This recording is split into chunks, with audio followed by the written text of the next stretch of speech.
Olá, bom dia! São 11 horas e 31 minutos e estamos ao vivo dos estúdios da B3 em São Paulo. Eu sou o Márcio Croin e este é o programa Dinheiro na Semana, o seu ponto de partida semanal na economia. A convidada do programa de hoje é Ana Paula Andrade, Country Manager da Marco Marketing Brasil, uma das principais consultorias globais em Field Marketing. A Ana Paula vai falar para você como melhorar sua experiência de compra nesse fim de ano. E você sabe como? Com o Field Marketing. Sabe aquele vendedor uniformizado com a marca de uma empresa dentro de uma loja de varejo? Por exemplo, um representante da HP numa loja FENAC. Esse vendedor especializado está lá para auxiliar a compra e passar todas as informações e detalhes para você, consumidor. Esse é o trabalho da Ana Paula e ela veio aqui mostrar como funciona na prática. Se você tiver dúvidas, escreva aqui na área de comentários do Facebook a sua pergunta que a Ana Paula responde para você no segundo bloco. Mas antes de sair a campo com a nossa convidada, vamos ver o nosso telão que vai movimentar a economia nesta semana. Eu começo com um giro de informações quentes do dia. Os investidores seguem cautelosos com o rumo da reforma da Previdência que vai definir se o Ibovespa, o principal índice da B3, encerra o ano acima ou abaixo dos 70 mil pontos. Agora há pouco, cerca de 15 minutos atrás, o Ibovespa estava em alta de 0,53% aos 73.116 pontos. O nosso próximo item é o câmbio e o dólar segue na mesma expectativa da Bolsa de Valores. A reforma da Previdência vai definir a cotação do câmbio, que chegou a ser negociado acima de R$ 3,30 na semana passada. Há 15 minutos atrás, o dólar estava em baixa de 0,48% aos R$ 3,27. Para fechar o giro de informações quentes deste final de manhã, vamos ver o que está em destaque no www.istoedinheiro.com.br. A manchete do site da Dinheiro é: o Temer, se reforma da Previdência não for votada este ano, será no início de 2018. Mas aqui ao meu lado, o Bitcoin alcançou 18 mil dólares em sua primeira negociação no mercado futuro e a entrevista com o presidente da Cisco Brasil no Moeda Forte, que está disponível para você. E a revista desta semana debate por que a menor taxa de juros da história não chega ou demora para chegar no seu bolso. O texto completo você encontra na revista que está nas bancas, no tablet e no site da Dinheiro. Eu volto para o telão para mostrar o que vai mexer com o seu bolso, seus investimentos e o seu negócio nessa agenda da semana. Hoje, segunda-feira, os Estados Unidos divulgam os dados da oferta de vagas de trabalho e rotatividade do emprego, mais conhecido pela sigla JOLTS. Enquanto aqui no Brasil o emprego volta devagar, no mercado americano, que está com uma taxa de desemprego baixinha, em torno de 4%, a expectativa é de uma oferta de cerca de 6 milhões de vagas. Esse número lá nos Estados Unidos tem ficado estável nos últimos meses. Já nesta terça-feira, o Comitê de Política Monetária do Banco Central aqui no Brasil, o Copom, divulga a ata da última reunião que baixou o juro básico da economia para 7% ao ano. Esse texto vai ser muito comentado e debatido pelo mercado nos dias seguintes para definir qual será o ritmo da queda ou da estabilidade da Selic para o ano que vem. Por enquanto, o mercado tem apostado em pequenos ajustes ao longo de 2018 para 6,75% ou 6,5% ao ano. E para fechar essa tela, o dado mais importante da semana virá dos Estados Unidos e vai mexer com o mercado financeiro em todo o mundo. O Federal Reserve divulga a nova taxa básica de juros dos Estados Unidos. A expectativa é de uma alta de 0,25 pontos percentuais para 1,5% ao ano. Lembrando que quanto maiorem forem os juros nos Estados Unidos, mais os investidores tiram seu dinheiro dos países emergentes para comprar os títulos da dívida dos Estados Unidos, considerados os mais seguros do mundo. Eu passo para a próxima tela e o dado mais importante da quinta-feira é a produção industrial da China, que mede quanto as fábricas chinesas produziram em novembro.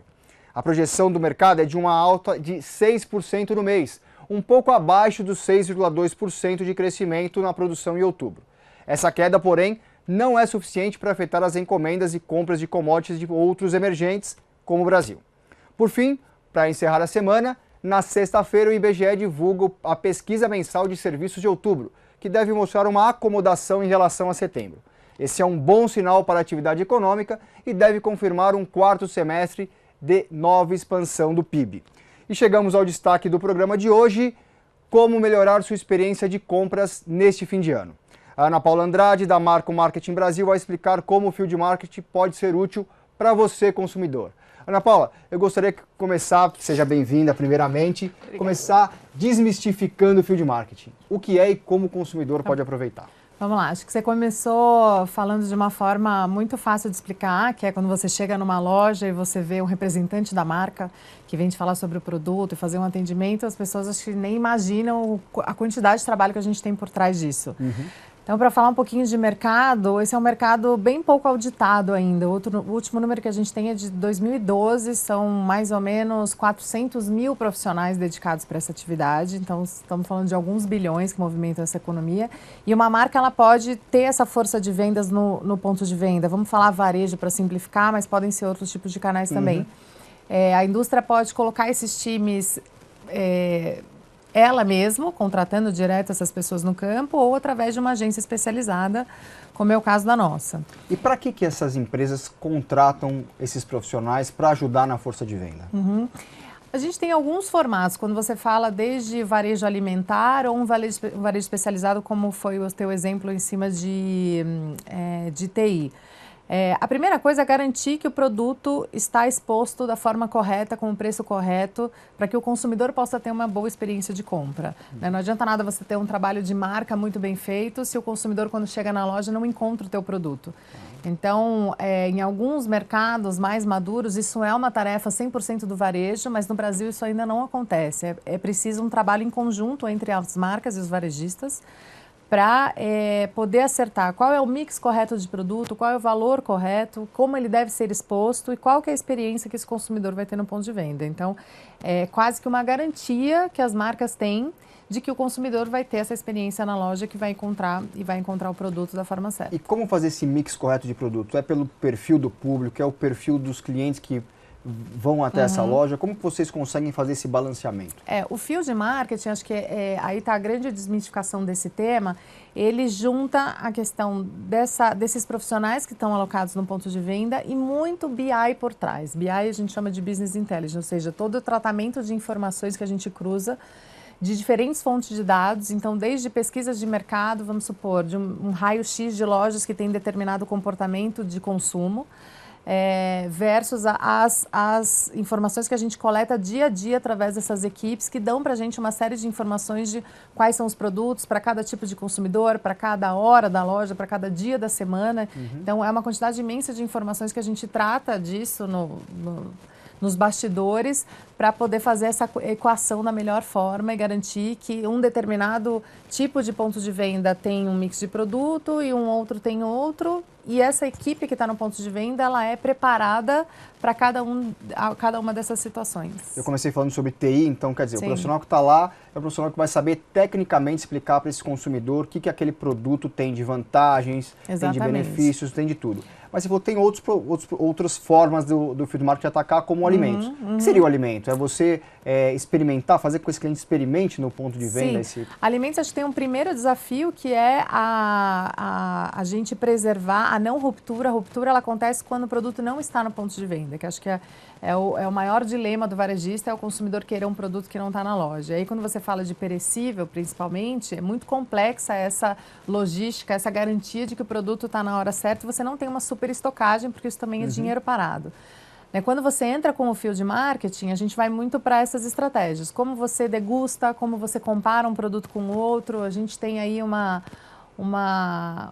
experiência super bacana acontecendo cada vez mais entre o físico e o digital. Então, como a gente aproveita as lembranças da marca e os comentários da marca que existem na internet para trazer isso para o ponto de venda e você conseguir ter um convencimento desse consumidor. Não convencimento, porque acho que agora a transparência e o propósito é a bola da vez, né? Então, como você fazer com que o consumidor tenha realmente a informação necessária e a percepção do que você quer ter com a marca. Como os comentários da internet, das redes sociais influenciam nesse trabalho de vocês? Totalmente, totalmente. Hoje os promotores, eles estão 100% equipados com um coletor mobile, que a gente chama, então com uma ferramenta num smartphone. Esse smartphone, ele ajuda a gente a trazer esse monte de informação que a gente coleta com ele e dar informação também para ele. Então, Hoje a gente tem um consumidor que é extremamente informado. Então, quando você vai para uma loja física, você já vai sabendo quase tudo sobre aquele produto. Você vai comprar uma televisão hoje, você sabe muito mais do que o próprio vendedor. Então, esse promotor que vai te receber, ele precisa saber qual o preço que essa TV está nas outras lojas, se tem estoque, se não tem estoque, se por acaso a diferença do online está diferente do físico, até onde ele pode ir nessa negociação. E ele monitora esse tipo de comentários, por exemplo, da marca dele, para ele já conseguir ter todas as respostas e os argumentos para poder fechar essa venda. Ana Paula, eu vou fazer uma pausa na nossa conversa, porque o Luiz Arthur Nogueira, eu vou levantar, o Luiz Arthur Nogueira está ao vivo no nosso comentário de economia. Luiz, tudo bem? Tudo bem, Márcio? O que você traz no nosso Descomplicando a Economia de hoje? Bom dia a todos. Eu trago a queda de juros. Você destacou no começo, é a capa da Dinheiro dessa semana. Acho que foi uma ótima notícia na semana passada, a 10ª redução consecutiva do Banco Central. Mas eu queria aqui abordar algumas questões, por exemplo, que a gente fala na reportagem de capa da Dinheiro. Por que não chega na ponta? Qual que é essa dificuldade? Né? Então, tá com você, Descomplicando a Economia. Vamos lá, então. Preparei aqui alguns pontos para o nosso amigo internauta, né? Primeiro ponto, assim, o Banco Central vai continuar reduzindo a taxa Selic? Ele sinalizou que sim, pelo menos mais uma queda de 0,25 ponto percentual. Eu creio que é factível, dá sim para o Banco Central reduzir, até porque a inflação está muito baixa, não só esse ano, mas também a previsão para o ano que vem, abaixo do centro da meta de 4,5%. Como a economia ainda está frágil, está numa lenta retomada de crescimento econômico, há espaço sim para o Banco Central reduzir esses juros. Aqui o ponto que eu coloquei. Por que não chega na ponta? Não chega na ponta, na minha avaliação, porque não há concorrência bancária. A gente tem aí 4, 5 bancos que dominam todo o mercado, cerca de 80% de todo o crédito está na mão de 5 instituições bancárias e, evidentemente, essa falta de concorrência é praticamente um oligopólio, isso dificulta que as taxas caiam na ponta. Claro que tem também imposto alto por parte do governo, tem também o risco de inadimplência, que é a principal justificativa por parte dos bancos, mas eu creio que se houvesse uma maior concorrência, a gente teria esse juro baixo chegando na ponta, não só para consumidores, mas também para as empresas pegarem empréstimos e investirem na economia. Esses juros baixos são sustentáveis? Primeiro eu coloquei entre aspas, juros baixos. Por quê? Para os padrões brasileiros, os juros estão baixos, mas para o padrão internacional, o Brasil ainda está no top 5 dos países que mais pagam juros. Então a gente tem muito espaço para reduzir essas taxas. Mas para os padrões brasileiros, como eu disse, eles estão baixos e são sustentáveis sim, se o governo fizer a lição de casa, que é o ajuste fiscal. Ou seja, se daqui para frente o governo atual e o próximo que vier a ser eleito na próxima eleição fizer o dever de casa, que é buscar o equilíbrio fiscal. Se a política fiscal, ou seja, o controle dos gastos públicos, não jogar a favor da economia, fica difícil o Banco Central manter os juros baixos por muito tempo. E por fim, quais são os riscos de os juros subirem? Na minha opinião, é o risco eleitoral. Se a eleição do ano que vem referendar a eleição de um candidato populista que tem uma agenda populista, ou seja, um governo que chegue gastando e ignore o ajuste fiscal,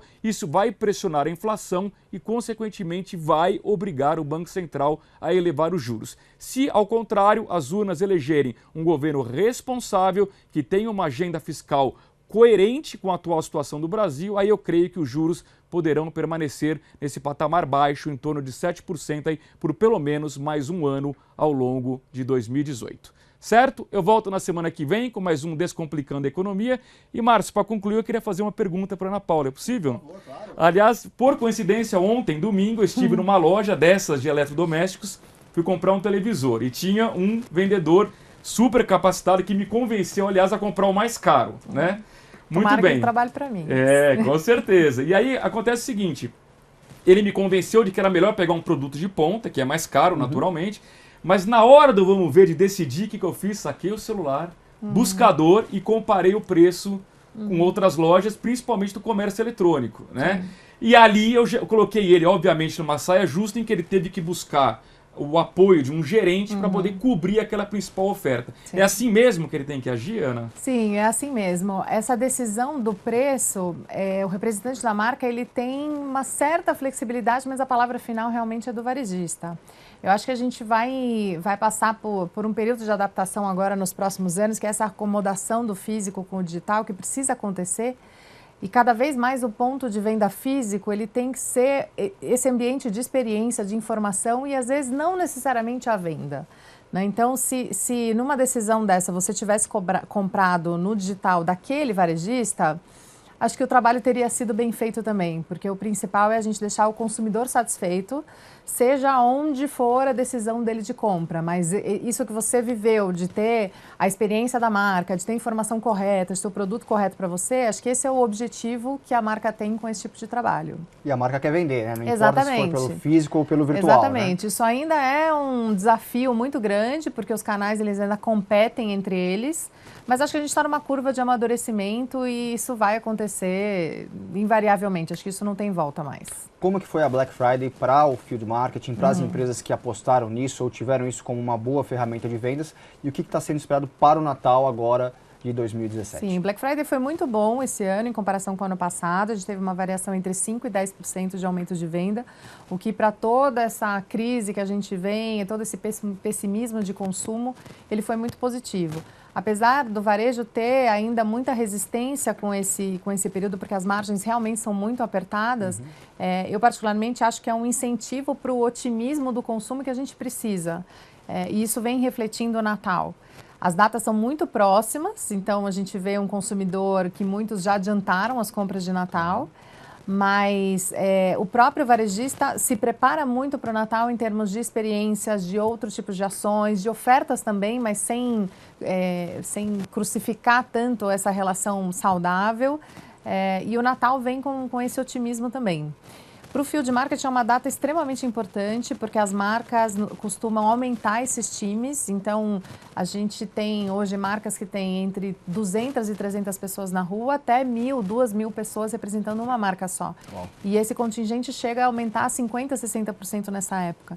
Então, é uma época muito boa para a economia, para o emprego, para trazer pessoas novas para esse tipo de atividade. Vocês ainda estão contratando ou não? Essas contratações acontecem em um período antes do Natal? Olha, há 2 semanas praticamente do Natal já estão quase todos alocados, treinados, enfim, mas a gente teve recentemente a nova lei, né, depois da reforma trabalhista, começou a valer agora dia 11 de novembro, o que também ajudou muito esse final de ano, onde as empresas já estão atuando com as novas modalidades. Então, a gente tem o part-time e o intermitente, que você consegue ter uma flexibilidade maior de jornada. Tá. Então, um dos desafios do varejo são os dias de pico. Então, de quinta-feira até domingo, nas viradas de Natal e no final de ano também, onde você precisa de uma carga horária maior. A reforma agora, ela flexibilizou muito esse tipo de contratação e as marcas, a gente sente que relaxaram e estão abertas a fazerem maiores investimentos para poder trazer uma força de vendas maior para apoiar esse período e os outros que vão vir pela frente. A reforma acabou beneficiando isso, né? Muito. Porque eles conseguem contratar mais gente pelo mesmo valor, né? Sim, muito. Sem dúvida, eu ainda não vejo um ponto negativo nessa reforma, porque eu acho que ela deixa o empresário com novas possibilidades, com possibilidades de acordos. Ela veio para formalizar coisas que já aconteciam. Então, a partir do momento que você flexibiliza, que você desonera a folha, que você faz uma relação transparente com o empregado, acho que isso é super positivo. E no nosso setor, a gente teve também a liberação da lei da terceirização, porque até então o trabalho de Field Marketing era muito confuso se era uma função do varejista, se era uma função da indústria, e não existia uma lei que regularizasse esse tipo de contratação que era da atividade fim. Agora, com a reforma, isso fica completamente permitido.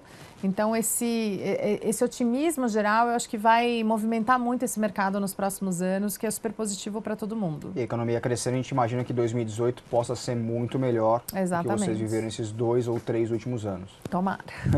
Não, vai sim. Essa é a expectativa, sim, né? Vai sim. E qual é a dica que você dá para quem quiser viver uma nova experiência de compras ou quiser aproveitar essa experiência de compras nesse fim de ano?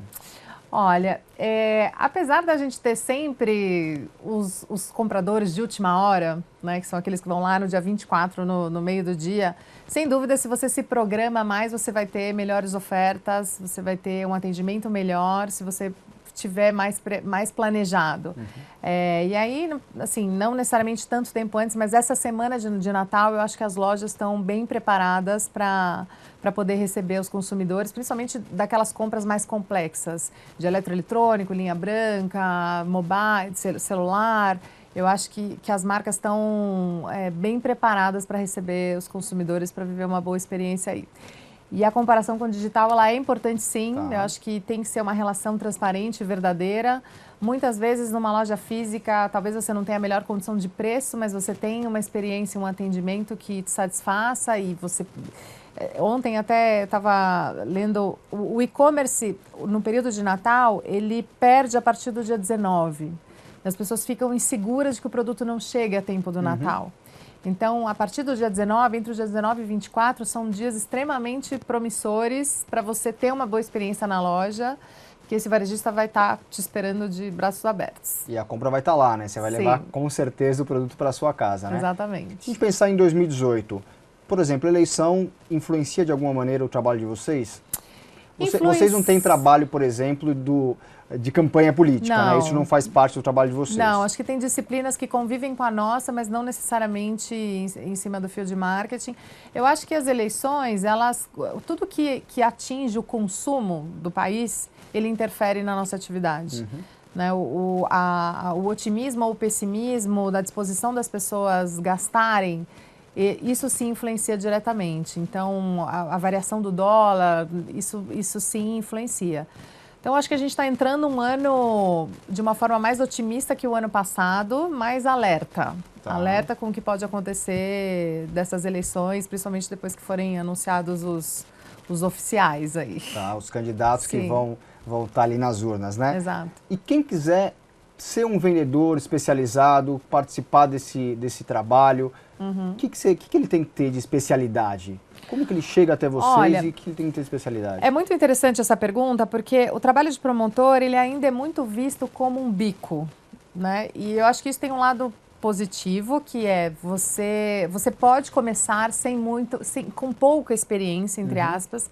Então, a gente tem o trabalho de uma indústria de TI, por exemplo, que é bem complexa, mas quando você fala de um trabalho de reposição de uma indústria de alimentos ou de um farmacêutico, por exemplo, ele ainda tem uma característica mais simples e as marcas estão muito estruturadas para treinar esse tipo de pessoas. Então, ela é uma ótima opção para a entrada no mercado de trabalho. E você, a partir do momento que você entra nesse mercado, você tem grandes programas de capacitação e programas de carreira para você crescer.